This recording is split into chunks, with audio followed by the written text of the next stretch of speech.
350 वर्ष से अधिक हो चुके हैं।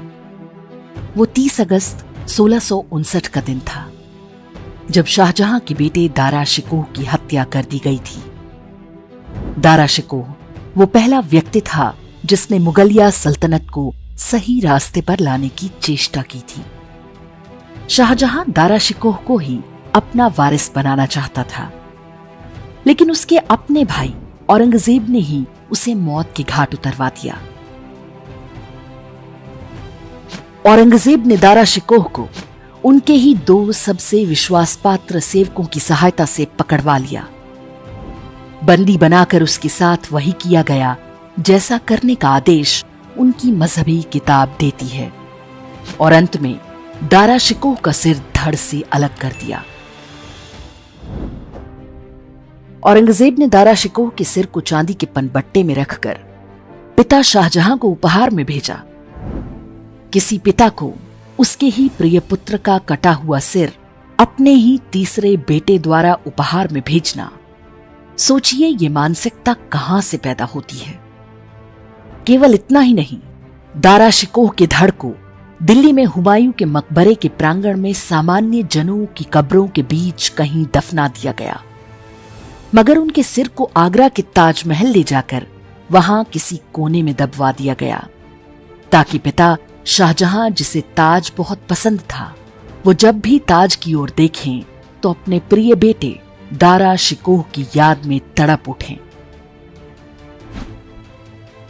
औरंगजेब अपने ही बाप को उसकी बेटी जहां आरा के साथ कैद करके आक्रमणकारी मुगल साम्राज्य का अंतिम और सबसे बड़ा जालिम शासक बना। लेकिन यही वो शिखर था जहां से मुगलों के शासन के पतन की भी शुरुआत हो गई। औरंगजेब हिंदू मंदिरों को तोड़वाता था। इसका सबसे बड़ा कारण यह था कि वो हिंदुओं से अत्यधिक घृणा करता था। दूसरी ओर दारा शिकोह के मन में सनातन धर्म के प्रति आकर्षण था। शहजादा होकर भी वो अपने पुश्तैनी मजहब के खोखलेपन को समझ चुका था। वो ये भी जान चुका था कि जैसी आध्यात्मिक गहराई हिंदू धर्म में है, कोई अरबी मजहब उसकी तुलना भी नहीं कर सकता। दारा शिकोह ने फारसी के साथ साथ संस्कृत भाषा भी सीखी। उसने गीता सहित कई उपनिषदों का अनुवाद किया। वो दारा शिकोह ही था जिसके माध्यम से पश्चिमी दुनिया को उपनिषदों में भरे गूढ़ ज्ञान का पता चला। शाहजहां के बाद यदि दारा शिकोह राजा बना होता तो इस्लाम पर आधारित उस शासन का पतन अवश्य कुछ धीमा पड़ सकता था। ये इतिहास का सत्य है जो कि वर्तमान पर भी जस का तस लागू होता दिख रहा है।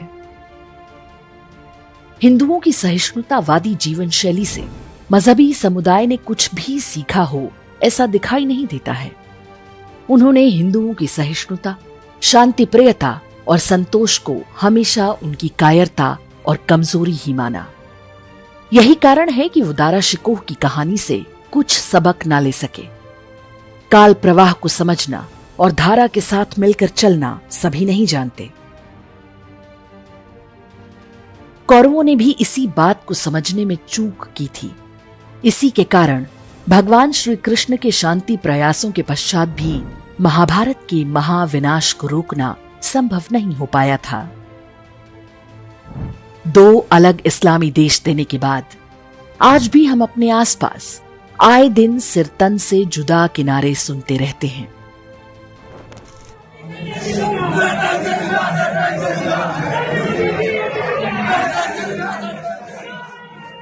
केवल नारे ही नहीं, ईश निंदा की आड़ में आए दिन हमारे साधु संतों, नेताओं और सामान्य लोगों का जीवन खतरे में डाला जा रहा है। अरब से आए इस आक्रमणकारी मजहब का यही असली चेहरा है।